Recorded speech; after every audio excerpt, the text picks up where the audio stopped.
विदिशा जिले की सिरोंज तहसील का एक ऐसा गांव जहां शिक्षा के नाम पर हालात बेहद चिंताजनक है। लगभग 50-60 घरों और करीब 500 की आबादी वाली इस बस्ती में नन्हे मुन्ने बच्चों का भविष्य अंधकार में नजर आ रहा है।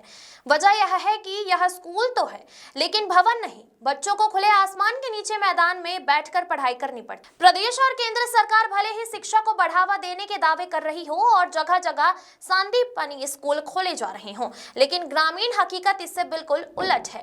कहीं स्कूल ही नहीं है और जहां स्कूल है वहां ना शिक्षक समय पर पहुंचते हैं और ना ही बुनियादी सुविधाएं मौजूद हैं। सिरोंज तहसील के रसोली घाट टपरा गांव में स्कूल पिछले लगभग 60 वर्षों से इसी हालत में संचालित हो रहा है। न पक्का भवन, न कक्षाएं और न ही बच्चों के बैठने की समुचित व्यवस्था। बारिश, धूप और ठंड, हर मौसम में बच्चे खुले मैदान में पढ़ने को मजबूर हैं। ग्रामीणों का आरोप है कि शिक्षक समय पर स्कूल नहीं पहुंचते। कई बार बच्चे घंटों इंतजार करते हैं और अंत में बिना पढ़े ही घर लौट जाते हैं। संकुल प्राचार्य और जिम्मेदार अधिकारी भी कभी निरीक्षण के लिए नहीं पहुंचते हैं, जिससे हालात जस के तस बने हुए हैं। शिक्षा विभाग भले ही खुले में स्कूल संचालित होने से इनकार कर रहा हो, लेकिन कैमरे में कैद ये तस्वीरें सच्चाई खुद बयान कर रही हैं। सवाल यह है कि आखिर कब तक ग्रामीण क्षेत्रों के बच्चे इस तरह खुले आसमान के नीचे पढ़ने को मजबूर रहेंगे। अगर यही हाल रहा तो देश का भविष्य कहे जाने वाले ये नौनिहाल आगे कैसे बढ़ेंगे। विदिशा से ओम प्रकाश जोशी की रिपोर्ट। रसोली घाट के टपरे है। स्कूल में ये बच्चे खुले में पढ़ रहे हैं, क्या कहना चाहेंगे? स्कूल होना चाहिए या नहीं? इसको सर हम ही नहीं पढ़ पाए, ना हमारे बच्चे पढ़ पा रहे। स्कूल ही नहीं है जहाँ पर। इसकी अपन जो चाहते हैं सरकार से निवेदन करके कि जहाँ स्कूल हो जाए, रोड हो जाए, बिल्डिंग बन जाए, अपने बच्चों का भविष्य सुधर जाए। हमारे ज़िले में 60 से अधिक ऐसे विद्यालय हैं जिनके स्वयं के भवन नहीं हैं। तो या तो वो सरकारी किसी आंगनबाड़ी में या पंचायत भवन में लग रहे हैं। यदि वहाँ कोई भी सरकारी भवन नहीं है तो फिर विद्यालय किराए के भवन में संचालित है। तो जो आपने बताया रसोली घाट का भी मैंने बीआरसी से बात की, आपके सामने ही बात की। उसने बताया किसी बंजारा के मकान में किराए से संचालित है। परंतु अभी ठंड के कारण जहाँ बड़ी बड़ी बिल्डिंग है वहाँ भी बच्चे बाहर धूप में बैठ के पढ़ रहे हैं और टीचर पढ़ा रहे हैं।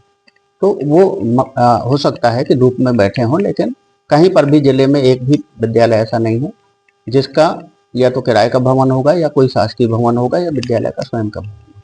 कहीं भी बच्चे इस कारण से बाहर नहीं बैठ रहे हैं कि भवन नहीं है। इसलिए भवन स्कूल में मकान में स्कूल लगता था, उस मकान मालिक को कह रहा कि किराया नहीं मिल रहा, हमने नहीं बैठना बंद कर दिया। नहीं, कहीं बंद नहीं किया है। अगर किराया का कोई समस्या होगी तो हम उसको क्लियर करवाएंगे। स्कूल को जो ग्रांट मिलती है उसी से किराया भुगतान होना है, अलग से किराया नहीं दिया जाना है। क्योंकि स्कूल का भवन नहीं है तो स्कूल के पास खर्चे नहीं है। वही खर्चा जब है नहीं है तो उस पैसे से हम किराया भुगतान करते हैं। यदि शिक्षक ने नहीं किया होगा तो हम किराया उसका दिलवाएंगे। टीचर भी नहीं पहुंचते तो करवा रही है समय पर, कभी पहुंचते कभी पहुंचते। ये हम जांच करवा लेंगे। अगर ऑनलाइन उपस्थिति का है हम उसकी ऑनलाइन उपस्थिति देखेंगे, कितने समय उसने लगाई, कितने समय आया, उसकी उपस्थिति लगती है। जब जाता है तब लगती है। यदि साला समय पे नहीं लगी होगी, लेट लगी होगी तो हम उस पर कार्रवाई करेंगे। इसकी जांच हम करेंगे। जानकारी हमें संकुल प्रचार को भी दी है तो उनका साफ तौर पर कहना है कि वहाँ पर हमारा जाना नहीं हो पाता क्योंकि वहाँ पहुंच मार रही है। तो ऑनलाइन उपस्थिति तो चेक कर सकते हैं। संकुल प्राचार्य के पास ही रहता है रिकॉर्ड कि ऑनलाइन उपस्थिति कौन कितने बजे लगा रहा है। तो ये कहना उचित नहीं है। हम ऑनलाइन उपस्थिति देख सकते हैं और हमारी अगर कोई ड्यूटी है निरीक्षण करने की तो हम ये नहीं कह सकते कि हम वहाँ पे आवागमन का रास्ता कैसा है। यदि टीचर जा सकता है तो निरीक्षण करता क्यों नहीं जा सकता। और मैं खुद भी कोशिश करूंगी मैं कोशिश करूंगा कि मैं खुद भी जाऊं और अभी बीआरसी से मैं इसकी जांच करवाऊंगा। अगर वो लेट आते हैं उसके ऑनलाइन उपस्थिति में पता चल जाएगा तो उसकी कार्रवाई की जाएगी।